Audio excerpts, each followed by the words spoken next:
Hello, welcome. It is Mind Blowing Monday, and it is time for your weekly virtual visual newsletter. Mind Blowing Monday 123.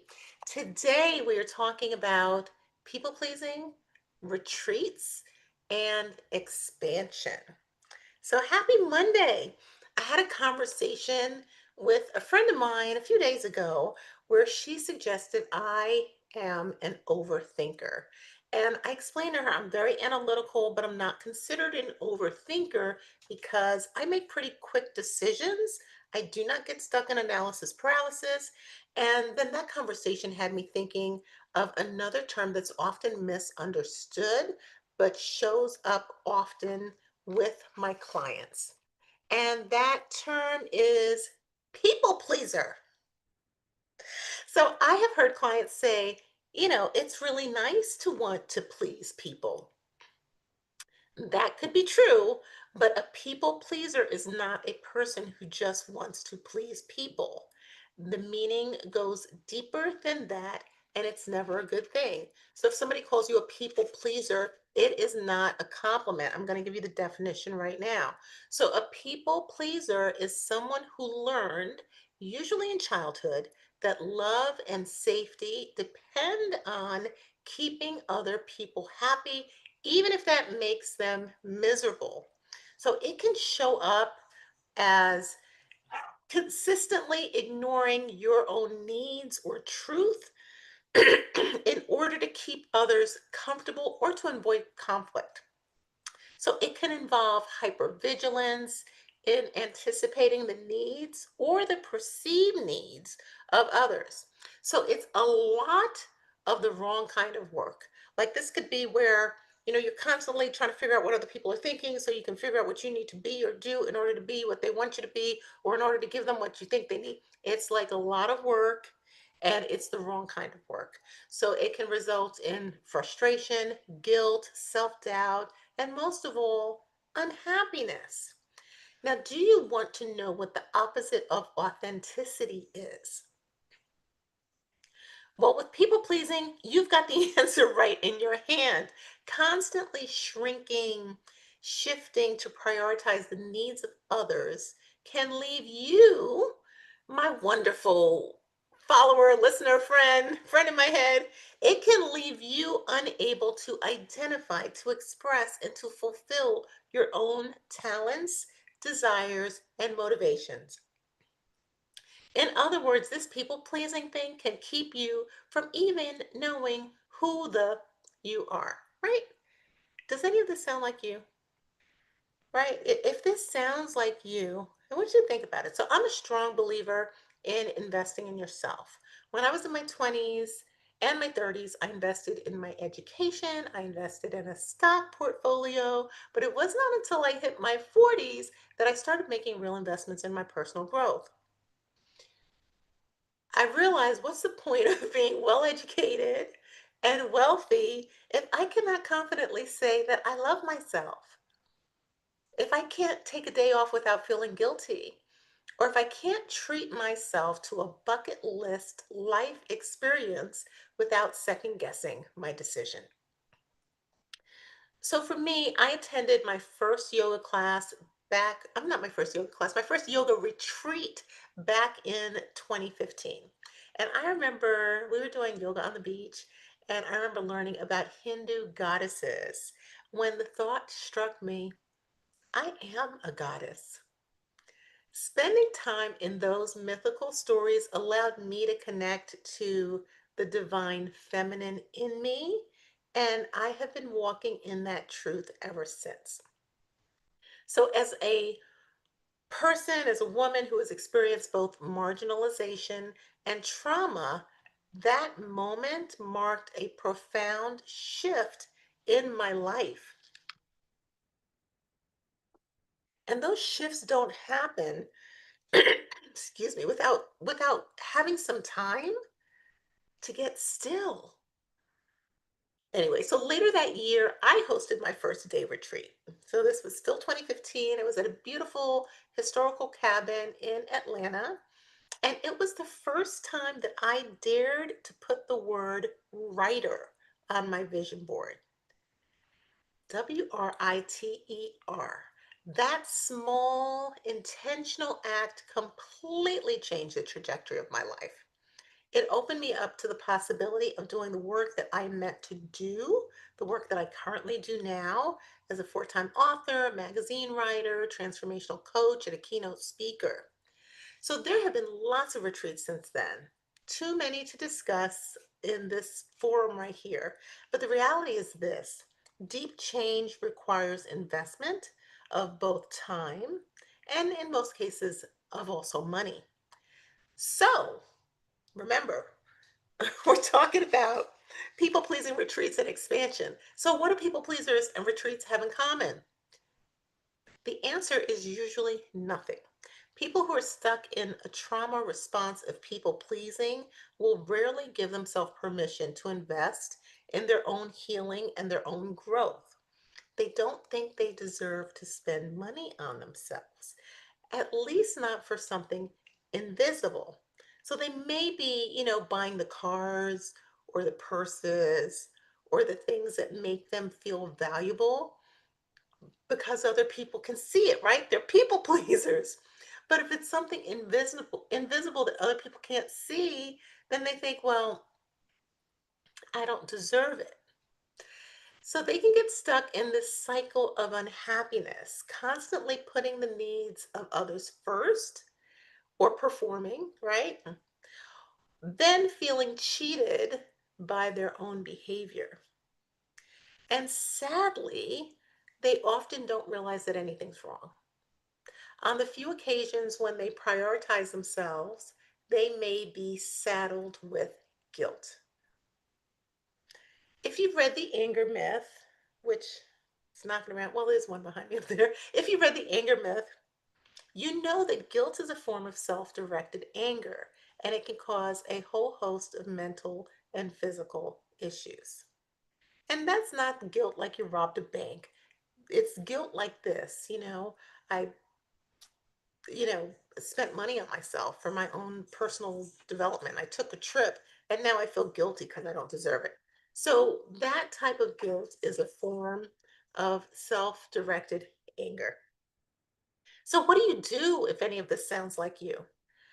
The first thing I would say is notice the pattern, or even just notice, and then notice the pattern. So, you've probably heard me say this before: all healing begins with self awareness, that pause, that noticing. So, once you're there, give it a little silence. This is where retreats can help you. So they take you out of the normal hustle and bustle and they slow you down long enough for you to have the opportunity to look inside yourself. Now, retreats are not the only tool at your disposal. You can look for opportunities for growth and expansion by, scheduling an appointment with a therapist. I have therapy resources in my book, and I often refer my therapist. Shout out to Judy Ingram Adkins. She's amazing. Right. So schedule a therapist. Read a book. Read that book that you want to read. Attend the conference that you want to attend. Maybe even write the book or start the business, because both journeys are full of self discovery. You will be amazed. I work with my clients on this all the time, and the things that will show up in you, the growth that you will have by telling your story, by putting yourself out there, it is incredible, it's profound. You can also create those boundaries, those healthy boundaries. Get comfortable with discomfort. A lot of the things that we want to do are not comfortable. Sitting here on a live, I don't know who is watching me. It is in the evening. I have a meeting in a few minutes. So do things that put you outside your comfort zone. Get comfortable with discomfort. The personal growth journey is empowering, it is lifelong. And wherever you are on your journey, whether you're just starting out or if you're far along the course, make sure to set aside time to celebrate your growth. A lot of times we think, we look at somebody who's way farther along than us and we think, oh, I want to be there.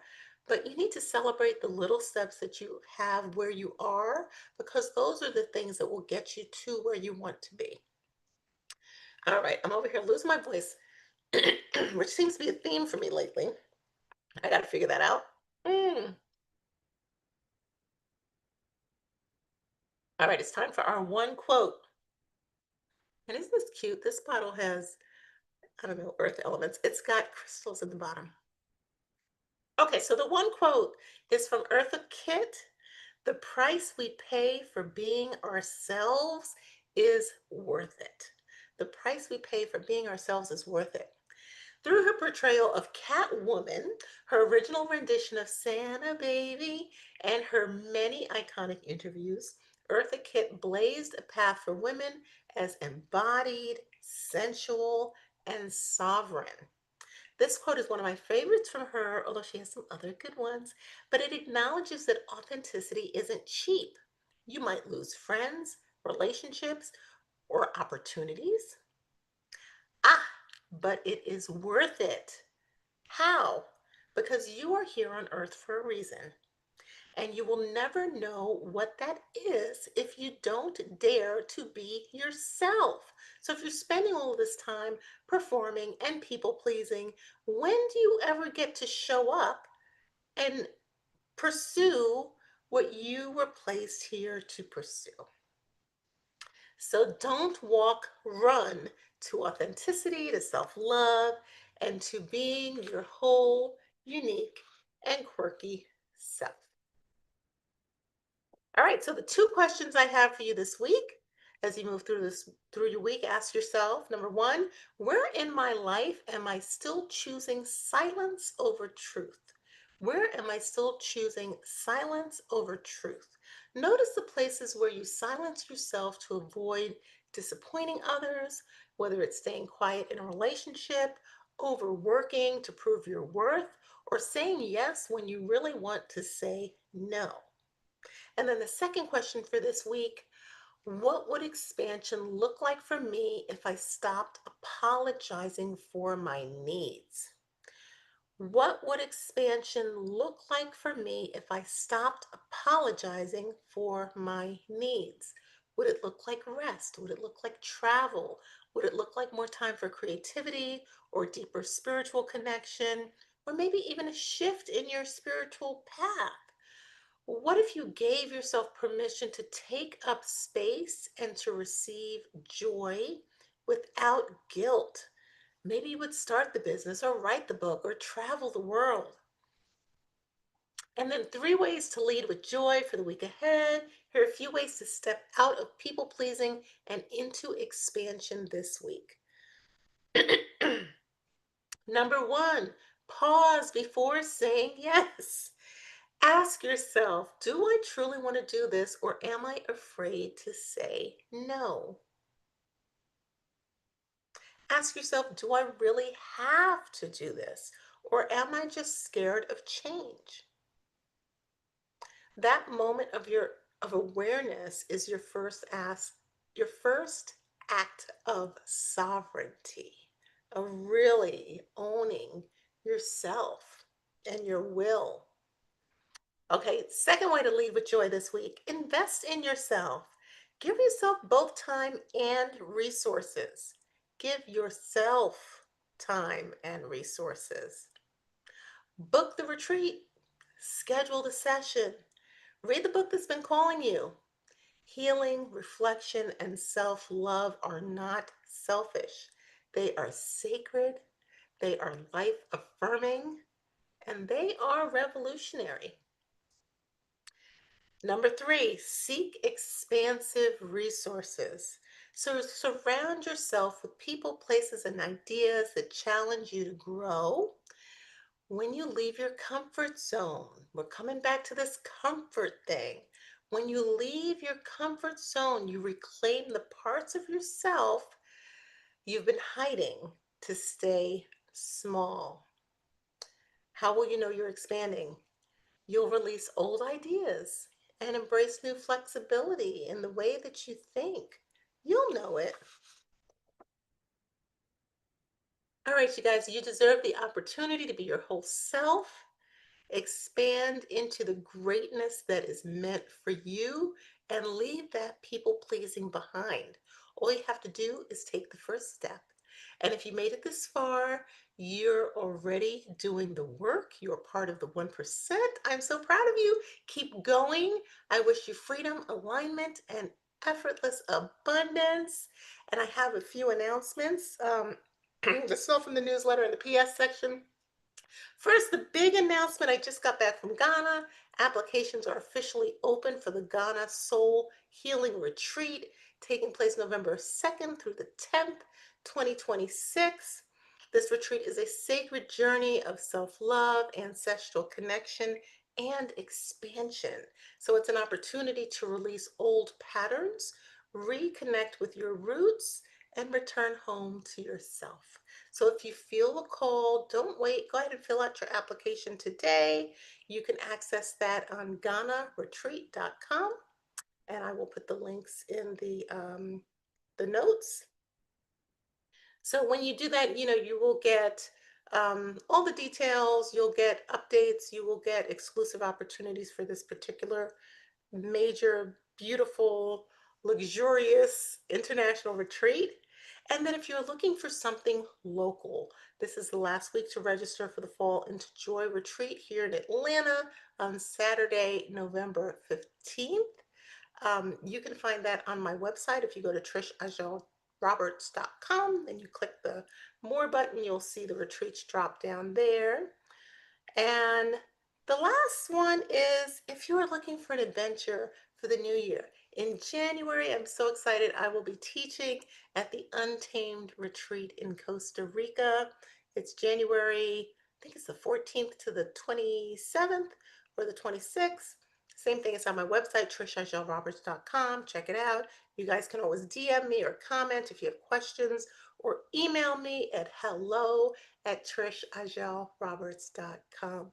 All right, I'm trying to do these faster, and I think I'm doing it. You guys have a wonderful rest of your day, and I will see you again next week.